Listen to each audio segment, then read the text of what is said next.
2018 সালে প্রশিক্ষণ নিয়ে আসার পরে তিনি ক্যাম্প 4-এর একজন ব্লক কমান্ডার হিসেবে দায়িত্বপ্রাপ্ত হন এবং 2019 সালের যে প্রশিক্ষণের পরে আসার পরে তিনি ক্যাম্প 4-এর জিম্মাদার হিসেবে দায়িত্বপ্রাপ্ত হন।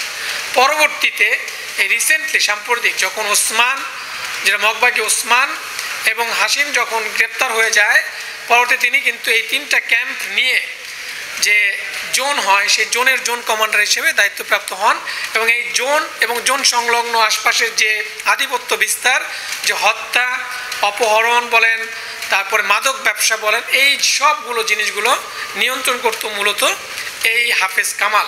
এই হাফেজ কামালের নামে প্রায় 8টির মতো হত্যা মামলা আমরা পেয়েছি।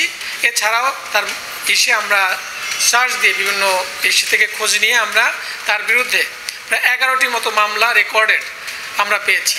সো রিসেন্ট যে হত্যাকাণ্ড যেগুলো হয়েছে, প্রাথমিক জিজ্ঞাসাবাদে তিনি আমাদের কাছে স্বীকার করেছেন যে হত্যাকাণ্ডের পরোক্ষ বা প্রত্যক্ষভাবে তার সংশ্লিষ্টতা রয়েছে।